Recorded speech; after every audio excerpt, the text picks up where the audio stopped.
All right, so talking about character and talking about the role of the intellect. So, again, parents are primarily responsible for their character development, for this habit forming, character building part until somebody reaches a certain age, right? And then, kind of throughout your life, then you're kind of taking more and more ownership. So, my 5 year old, I mean, yeah, she's responsible for age appropriate things. But obviously, I hold my 14-year-old much more responsible for much more things, right? Because she's 14. Aristotle says, and psychology kind of backs this up, that around the age of 13, 14, you're sort of kind of at a different intellectual level, right? I mean, it's been gradually developing, but now early teenage years, adolescence, so on and so forth, you're kind of take it to a new level. And so you're sort of really trying to figure out who you are and who you want to be in a way very different than a 5 or 6 or 7 year old is, right? And so the parents may force the 5 year old to try new things to see what they like, to see what's pleasing. The 13, 14, 15 year old is trying new things to figure out, is this a part of who I am? Do I want this to be a part of me and my life going forward? Now, parents are still heavily influential, of course. Again, good or bad. Teachers, right? Once you get into elementary school and so forth, teachers become influential.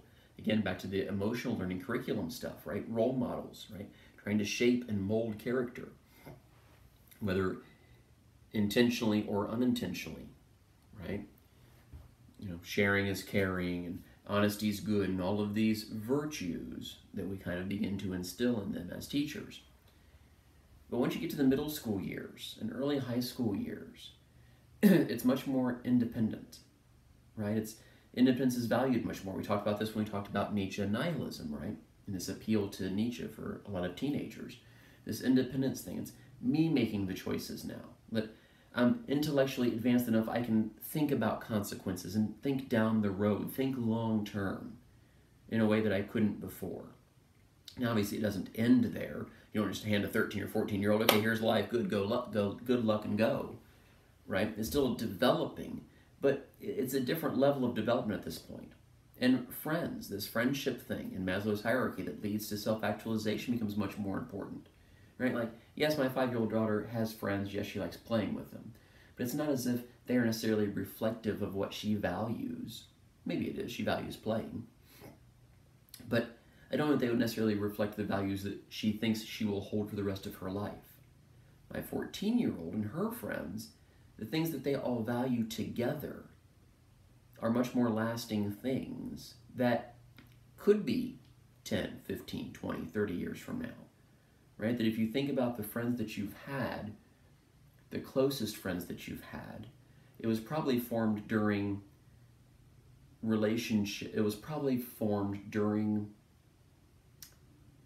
a time where you were really finding yourself, right? If you've been friends since second grade, that may just be friendship of convenience, right? You just kind of went to the same schools, grew up in the same neighborhood. Maybe your parents were friends with one another. You really didn't have much of a say in the matter necessarily. But these friends, when you're a teenager, these are the friends that you've chosen. And you've chosen them based upon shared values and virtues, which is why your parents are so concerned who your friends are, because you're influencing them and they're influencing you. Again, this combination of individual and societal or cultural working together, right? That teenagers sometimes are guilty by association, right? Look who your friends are, look who you run around with. Is that what you want everyone to say about your character and to think about your character? Right? Do you run around with the nerds? Do you run around with the jocks? Do you run around by yourself? Right? Do you run around with the troublemakers? Do you run around with the teacher's pets? Do you run around with the teachers themselves? Right? What are your social circles that you're choosing for yourself?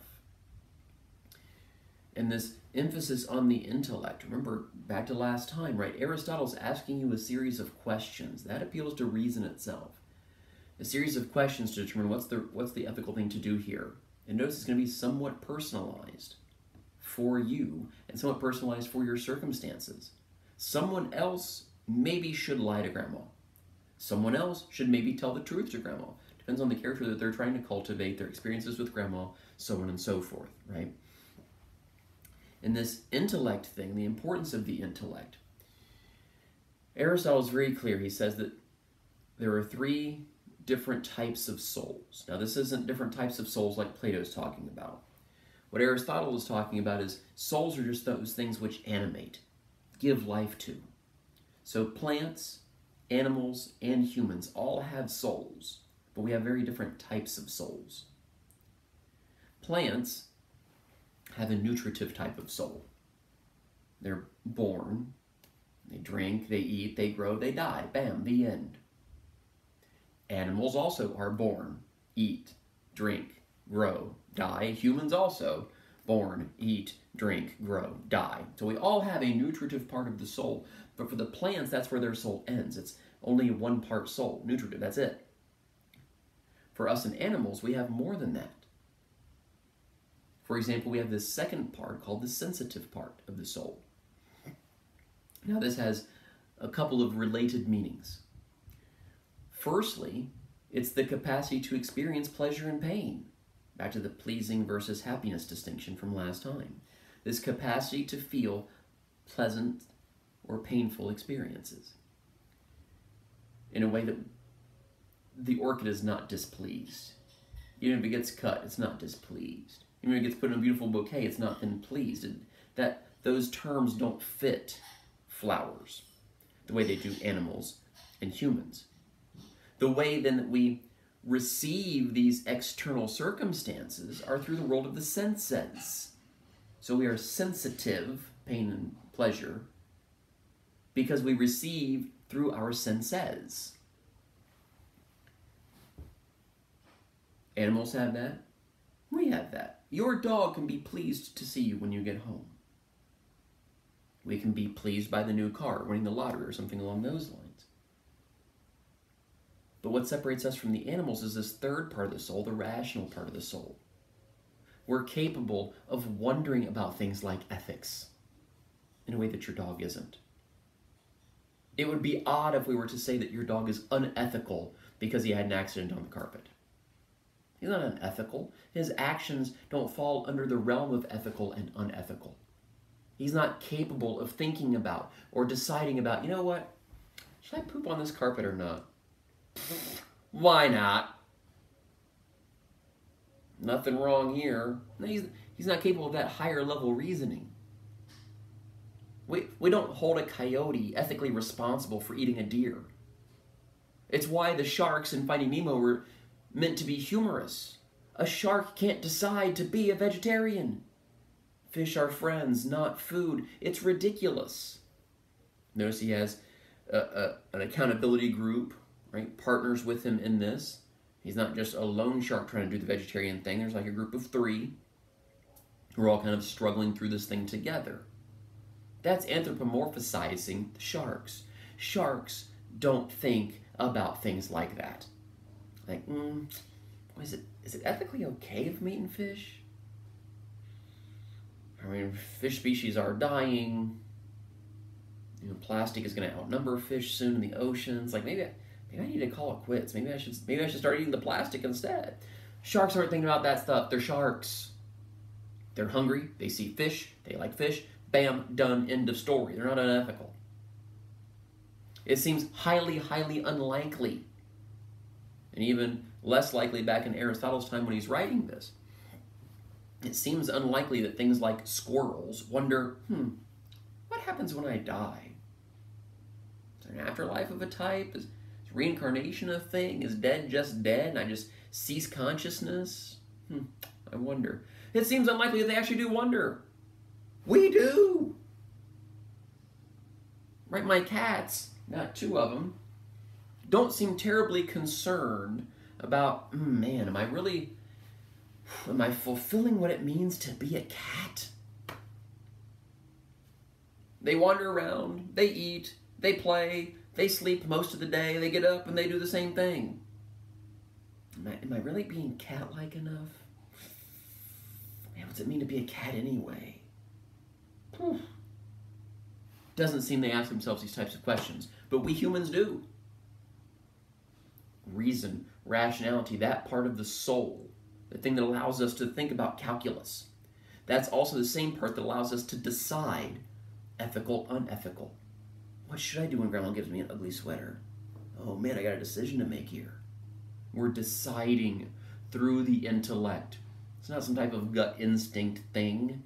Gut instinct thing is what coyotes do when they see a deer and they're hungry. Bam, they eat. Done. End of story. Now where it gets interesting, and he didn't know about, and he uses oxen and horses for his examples. But what's interesting is if you look at modern science, it seems to suggest there are certain animals that are a bit more capable of more abstract reasoning than we once thought.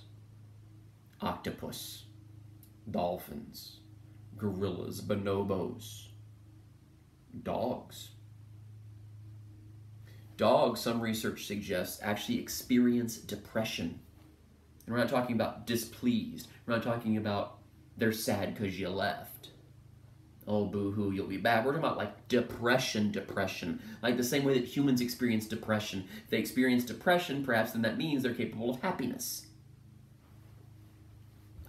Dogs that seem to experience this type of depression are retired dogs. Dogs that once were canine unit dogs, drug-sniffing dogs, seeing eye dogs. They had a purpose for their life. They had a reason for continued existence. Then they retire and they're like, why am I getting up, man? I got no purpose. Same deal with humans, man. I know plenty of retirees who then go out and volunteer somewhere because they're so flippin' bored, they have no reason to get up in the mornings. If they don't, they've got to find purpose somewhere else. My mentor, my philosophical mentor in graduate school at Kent State, retired because he had to because of age. This was shortly after I left. Retired because he had to because of age. They found a loophole so that he could still adjunct. Once the university found that loophole and closed that loophole, he couldn't teach. The man died the first day of the following semester. This thing that he'd been doing for probably between 50 and 60 years, getting up, teaching, he was no longer allowed to do. So why get up? And his story, sadly, is not that unique. Dogs can experience depression. Perhaps dogs actually are capable of happiness. Perhaps they are capable of deciding whether they're happy or not, because it's an internal thing, remember. It's an intellectual reasoning, rationing thing. It is for us, it would be for them as well. So they may be an interesting exception. Some of these animals may be interesting exceptions. Goldfish, they're just pleased or displeased, man. Like, they're goldfish. Not capable of rational thought. They can't even hold a thought for longer than 7 seconds. So they're not capable of rational thought. They're not doing calculus in the fish tanks. We are. We're capable of that. We're also capable of being either ethical or unethical. These things are related. Which again is why the 13, 14-year-old can decide, is this part of who I want to be or not? Is this reflective of what I want to be or not? But a lot of that still goes back to childhood, right? These habits. Habits are hard to break. And so if the parent is establishing a good habit and a good practice in the children, then it's going to, and I'm very careful about the phrasing here, it's going to become natural for them to continue that habit. Become natural. It's second nature. It's not first nature. First nature, breathing, swallowing, blinking. That's probably about it. Everything else is second nature. Whether that's walking, which you don't know how to do at the beginning. You practice. You practice to the point where you don't even have to think about it anymore because you practice so much. You don't have to think about it anymore unless you suffer some type of injury or something. And then you have to think about it. And that's really hard. It's really hard to remember, to rethink, to relearn something that becomes second nature. Instruments, if you play an instrument, in the beginning it's hard. You have to think, wait, where are the notes again? Where are the chords? But once you practice enough, you no longer have to think about it. It becomes second nature. Athletics, right? This muscle movement thing, this muscle memory thing is really second nature, but it's also not just muscle, it's also your mind as well. right? Older tennis players, they've seen it all before. There's nothing new. So even though they may be a step or two or three slower physically, their mind makes up for it because they can anticipate. They know what's coming. They don't know because they have to think about it. They know because they've already seen it. They've already experienced it many, many times before. Practice, habit. So therefore it just becomes natural to react even before it's occurred. They know it's coming. They're thinking so quickly, it's like they're not thinking at all. It's still intellectual, but it seems so natural. Same way with all this ethics stuff, man. That really what Aristotle is saying, we should become virtuosos, same word as virtue, virtuosos of ethics. Practicing it so much that it becomes second nature, so we think so quickly it's like we're not thinking. It just becomes a natural outgrowth of who we are as a person. So those 13, 14-year-olds still working on figuring it out. Your brain isn't even fully developed until the age of 25. This magical age of 25 when insurance rates drop. When divorce rates drop if your first marriage is after the age of 25. Something happens at age 25, man. Back to this Psychology Today article, right? They said probably mid to late 20s. Because that's kind of when you've figured out who you are and who you want to be. And what happiness is to you, and how to pursue that, and how to achieve that. You're more settled intellectually and emotionally. Your character is more settled. Again, still open for constant revision and change, but change is hard once you reach a certain age. Change is hard, which is probably part of the reason why divorce rates skyrocket again after the age of 33, if that's your first marriage. You're settled in, man. You're 35, you're 36, you're like, hey man, this is life for me. To then introduce someone and something else into that, I'm not sure I'm as willing to budge and adjust anymore. Right? I'm settled. Not in a ho-hum, I'm settled. No, but in a settled like, yeah, I got some stuff figured out. I've got some things about life figured out, and this is what I'm pursuing. At least till further notice. So these habits that are being cultivated, these virtues that are being cultivated all along, these values along the way. But again, it does not, Aristotle's clear on this as well, it does not allow someone to play the victim card. So yes, parenting is super important, and it's very difficult to overcome bad parenting, but it is possible. Because again, at some point in time, you have to take ownership of your own character, ownership of your own life. And again, there are people in my life who are comparable to me in age, late 30s, early 40s, some of them even older, who you can tell based upon the language that they use to describe their situations that they really have never taken ownership of their own life and their own decisions. Well, this thing happened to me again. Oh, I believe what happened to me, happened to me, to me, to me, to me, to me. Like they're the recipient of their own life instead of the active participant in their own life. Aristotle, very clear, he doesn't use the word karma, but it's kind of the idea he's getting at. Again, this connection with Buddhism. If everything is going wrong in your life, there's a common denominator here, and it's you.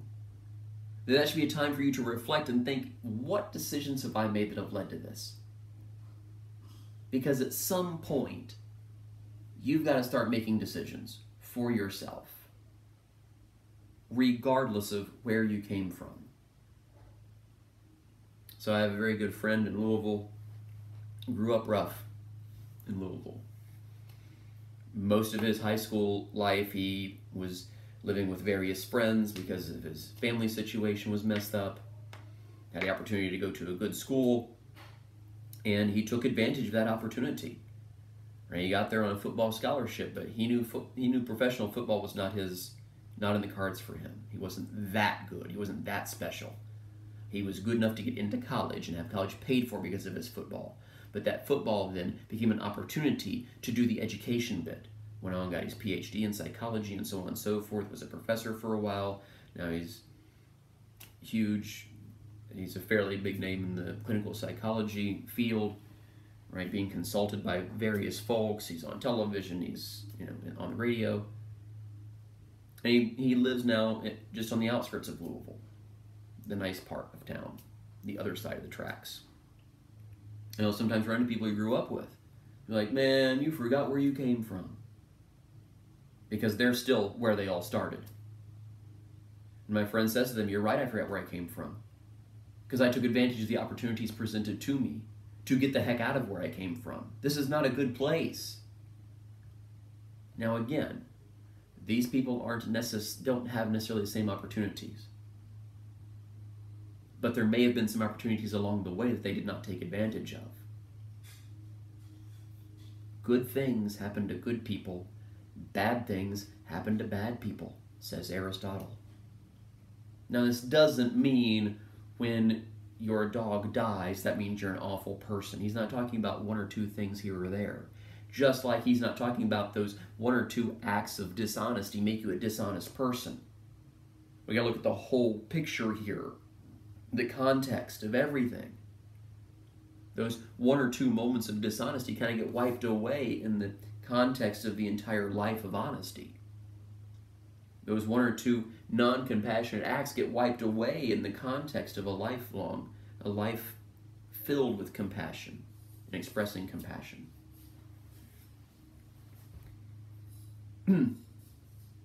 Same deal here. If your entire life is one of misery, maybe, says Aristotle, it's because you've made miserable choices. In this habit-forming thing, there's a statistic out there, and I haven't checked on the statistic in a while, but it's probably still pretty close to this. Over 80% of big-time lottery winners end up bankrupt within like 5 years. You can look at athletes as well, right? If you don't have a habit of wisely spending $20 or wisely spending $200 or wisely spending $2,000, you're not going to wisely spend $2 million either. Right? You've already demonstrated through your actions who you are with regards to money. More money doesn't change it. It just reveals it even more. Again, these experiences that lead to who you are, and the future experiences that reveal who you are. Sort of like the hero's journey, if you're familiar with that at all, in mythology. And this is primarily from Joseph Campbell, world-renowned mythologist from back in the day. He wrote the book A Hero of a Thousand Faces. And what he did is he went around the world and studied mythologies, myths from all over. And there were some common stories, some common archetypes. One of those was the hero's journey. And so typically, and there's some variation on some of these, but the main aspects are the same. Every culture also has a story about a massive worldwide flood back in the day as well. Typically it's connected to a creation story of a type. But anyway, or a recreation story. There's the hero, but he's not the hero yet. He's just a regular person. Sometimes this regular person knows, man, this just doesn't feel right. Like I don't have the internal happiness thing. I don't have the peace and joy and all that stuff on the inside. Like there's a longing or a stirring here, right? Sometimes they're perfectly content. But an event occurs which forces them out of their comfort zone and forces them to begin a type of journey. A journey really of self-discovery or self-formation. But it's not a solo journey. Usually along the way they find a teacher, a mentor, a guru, role model, something along those lines, who again has been where they currently are, who can kind of show them the way to some things, right? Because they probably haven't experienced the world much. And so now this is their first travel guide, as it were. They're like, hey, you need to watch out for this. Hey, think about this. Hey, have you thought about thinking about it this way? But what about this? Probably a lot of questions, more so than answers, quite frankly. Whether that be Socrates or Yoda, right? A lot of questions. And so this training goes on for a while, right? New habits new practice. And eventually then, this hero, who again still is not the hero yet, has to face something. Typically it's their greatest fear. And we've got all this training, all this practice that we've built up from this teacher and so forth. And frequently the role model wasn't the hero. They probably reached that stage at which you had to face your greatest fear and perhaps they failed. So they can help you along a certain path. They can help you for a while, but at some point it's on you. You either have to defeat your greatest fear or not. If you don't, then great, you're probably the next teacher, and there's value there. But if you do defeat the greatest fear, now you're the hero. Even before you do heroic things, you are the hero. This is a character-defining moment, defeating a fear. That's the only heroic thing you've done so far. And maybe no one else even recognizes it yet. That's another thing about character. When it does change, it takes other people a while to get on board with the change because they're stuck with the first impression bit. So this hero now, every action he then performs from here on out is a reflection of the hero that he already is. The heroic acts don't define the hero. The heroic acts reveal the hero.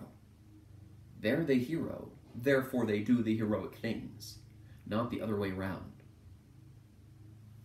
Furthermore, this practice thing, we're called to be virtuosos. Virtuoso meaning beyond expert level. Beyond expert level, which requires a lot of practice. You don't practice until you get it right. You practice until the point at which you can't get it wrong, because it becomes second nature again, right? So this hero then completes the hero's journey, typically returns home. He's now changed, so he can now change home, which probably wasn't that great to begin with. And you see this all over the place. Whether it's Star Wars, Lord of the Rings, The Hobbit, The Matrix, you name Don Quixote even, you name the story. Chances are the hero went on a journey or on a quest of some type, and during this journey or quest is when he became the hero. He changed on the inside, right? Happiness is different now. His character is different now. And everyone recognizes it. Everyone recognizes it.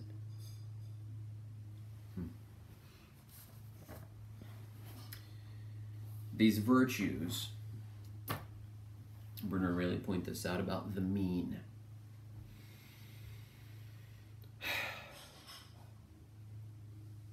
Ideally, there'd be a book. Here's the thing to do next. Right? You go to Aristotle, he'd tell you, hey, here's what you do with grammar. Anything like that. It's much more subjective. Leaves it much more open to interpretation for yourself and for the society that's determining your character. All of these virtues, honesty, compassion, bravery, all virtues, if pushed too far, if pushed to the point of excess, become vices. Bravery, pushed too far to the excessive foolhardiness. You're running blindly into every battle possible. That's not brave, that's stupidity. Honesty, we talk about people being honest to a fault or being brutally honest, being too honest. It's honesty, which is a virtue, pushed to the excessive, which makes it a vice. Something we shouldn't be. Compassion may be pushed to excess, pushed to the vice, being taken advantage of or walked all over, something along those lines. But deficiency is just as vicious. Deficiency is just as bad. No compassion whatsoever, jerk. Pathological liar, jerk.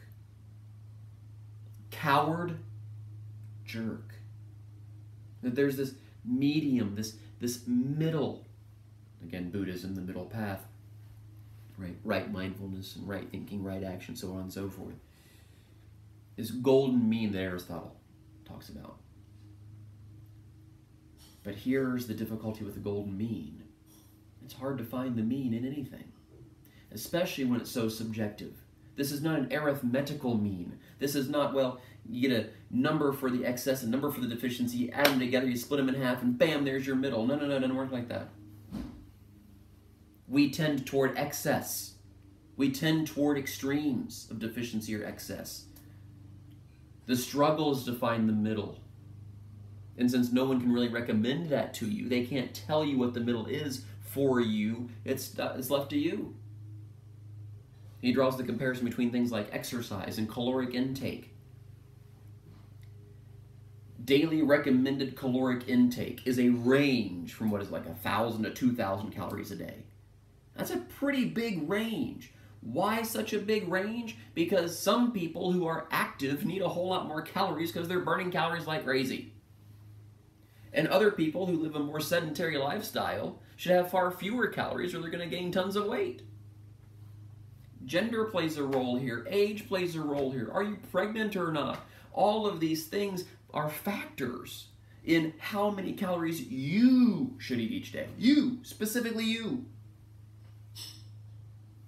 The doctor, the family doctor, the doctor who knows your medical history and your family's medical history, who knows what healthy looks like for you, can do a much better job of giving a recommendation that falls within a much smaller range. For you. Van Rando on the street. Ah, yes, young man, you should be eating about 1,500 calories a day. You don't know me, man. You don't know how many calories I should be eating. You don't know my lifestyle. You can't make that recommendation. You have to know someone. You have to know their medical stuff in order to recommend how many calories they should be ingesting. Right? All the fine print disclaimers on all of these, anything to do with exercise or diet, says consult a physician first before beginning any of this stuff. Because this program we're recommending may not be healthy for you. It may, in general, be fairly healthy for most folks. It's a huge blueprint. That's a huge brushstroke. I don't know about you. You need to talk to a doctor. Your doctor who knows what healthy looks like for you.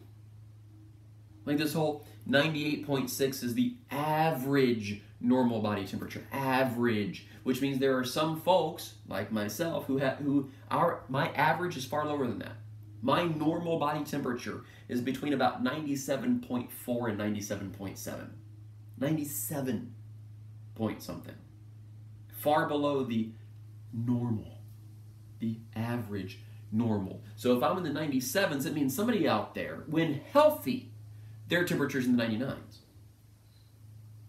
You need to go to the doctor when you're healthy, not just when you're sick, so they have a baseline to work with, so they know what healthy looks like for you. So they know when you're sick, so they know what to recommend to get you healthy. Caloric intake, exercise, ethics, all of these things are very specific to the individual. Getting Grandma the Ugly Sweater again. Very individual. It's an individual program. But there are, again, these broad parameters. Don't be too honest. Don't be too deficient in honesty. Somewhere in the middle. Think like a pendulum in a clock. You start at one extreme. Maybe Garden of Eden stage, for instance. You let go, it immediately goes to the opposite extreme. Anything goes, for instance. And then it goes back almost all the way to the extreme. Almost all the way to the extreme. Until eventually it ends up kind of in the middle-ish. It doesn't stop when it reaches the middle. It continues to kind of oscillate, continues to move. So should we. That our mean is always changing, always open for constant revision and change. Society is always open for constant revision and change. So here again, this me and everyone else kind of combination thing. Society is composed of what? Individuals. So if you, an individual, have a problem with the society, Aristotle would say, so what are you doing about it? Because if you're doing nothing, then you're just doing the victim thing. Well, look what society did to me again. Look what society did again. No. There's power in individuals. That one out-of-character moment could begin you on a new path and begin to define you again. as something else, something different, something heroish, for instance. All concepts are like that. They're just file folders full of stuff. And you could move stuff from file folder to file folder. And it depends upon you. So, the planet Pluto, the dwarf planet Pluto that was once a regular planet Pluto and got kicked out. My wife refuses to accept that there's a dwarf planet now. Because when she went to school, it was a planet, and so it will remain a planet. There's 9 planets in the solar system, boom, done. She's not wrong. She's also not right, because there's no ideal that we're getting closer or further away from. It's just different. She chooses to continue to believe that Pluto is a planet. I choose to believe that Pluto is no longer a planet. It is now a dwarf planet, along with all those other things out there that are dwarf planets. We're neither one wrong, and we're neither one right. It's our own individual concepts that are different. This, again, is why societies don't progress for Aristotle. They merely change. This society, different than another society.